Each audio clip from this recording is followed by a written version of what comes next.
So the next 2 weeks, I'm going to talk about everyone's favorite subject, numbers. I know all of you guys love hearing about them and talking about them, but it really comes back to entrepreneurs are always asking the question of why aren't we more profitable? And this is a question that is obviously one of relative nature, because if we were to say we had $1 million in profit, and so profit a lot of times is just short-coded as a pi symbol, is that good or bad? The obvious answer is, well, it depends, right? Because for goBRANDgo, awesome, right? If we had $1 million in profit, that would be really awesome. Across the street, we have Anheuser-Busch. If they had $1 million in profit, that would be a devastation. So that would be devastating. They probably make more than $1 million in profit in a day, maybe even an hour. So it really comes back to with numbers. It's always about the story behind the numbers, because you can spin any statistic, you can spin any number to say whatever, however, wherever you want. And so what we want to talk about the next 2 weeks are our profit and where and how that comes. So at the highest level, what is profit? Sales minus expenses. And so that equals either your profit or your loss, right? At its most basic function, that's all it really is. And so visually then at that point is you've got sales and expenses. So if this is year one, then that means at this point you've got this much profit, right? Pretty simple, pretty self-explanatory. So if we go into year two,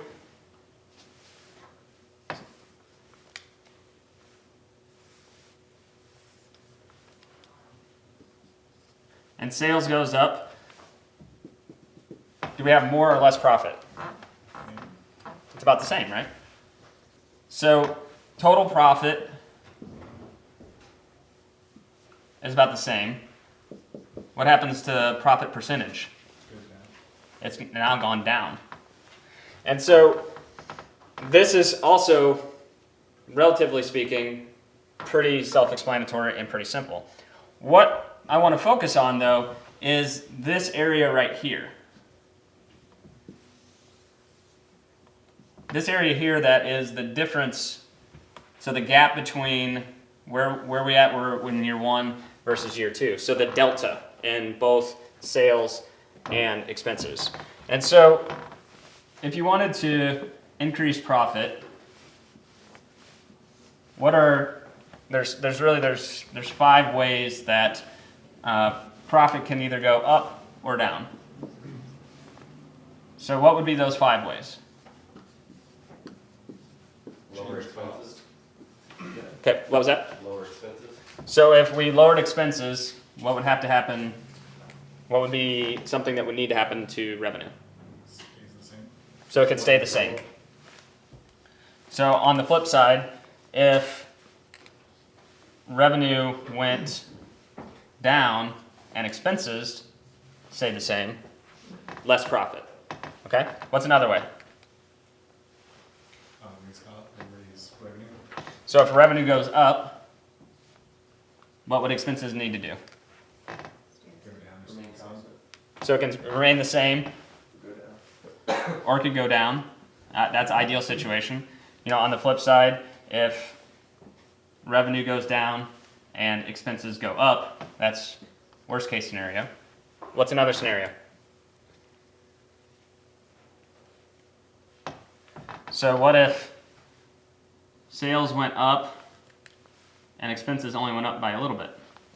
Or on the flip side, if sales went up but expenses went up by a lot? Right? So now we've lost that ability to make profit. We've lost that gap. What if sales went down but expenses went down more.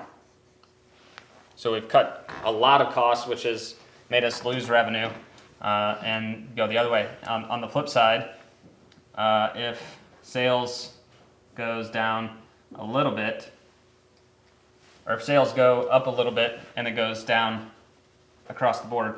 So in this instance, if sales Go up a little bit and Go up a- expenses go up a lot. well, that's this one. But if sales go down a little bit, Down a lot. down a lot, yeah, that's what I'm looking for. Thank you.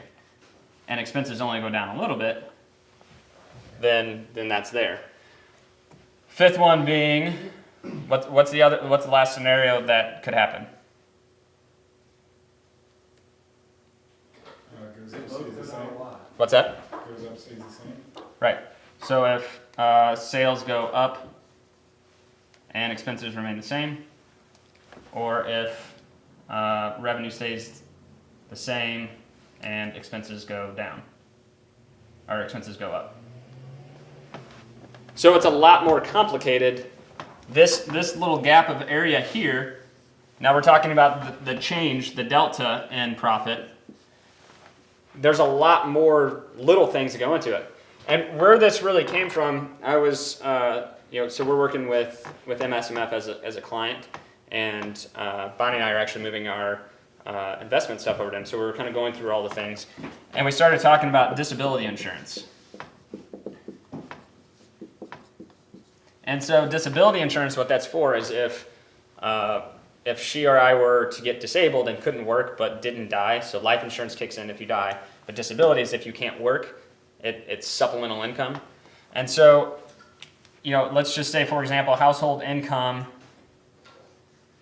versus household expenses. So to use round numbers, 100,000 and 70,000. And so what happens then is if, let's say both of us made 50,000, if one of us were to become disabled, what happens to revenue at that point? So it would be down by 50%. So down to 50K. Then what was interesting is what happened is then from an expense standpoint, they talked about how expenses would go up 20,000.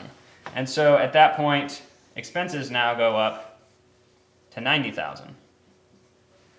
And where this threw me off is, my initial reaction was, yeah, but if one of us is disabled, if these are living expenses, our living expenses are going to go down. So it's going to offset those medical costs. As soon as it came out of my mouth, I realized that this phenomenon was happening. Is in reality, okay, so if before we had $70,000 in living expenses, those are going to go down, but what's going to go up? Medical costs, right? And so what ends up happening is, say we're going to reduce this by 50%, and so now this 70 goes down to 35.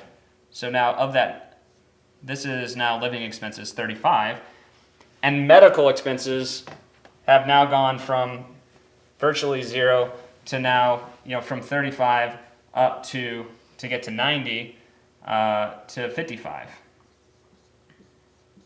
And so what happens here is revenue went down by quite a bit, living expenses went down by a little bit, and medical cost went up by a lot.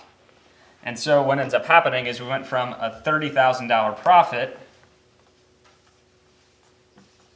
to now a $40,000 loss.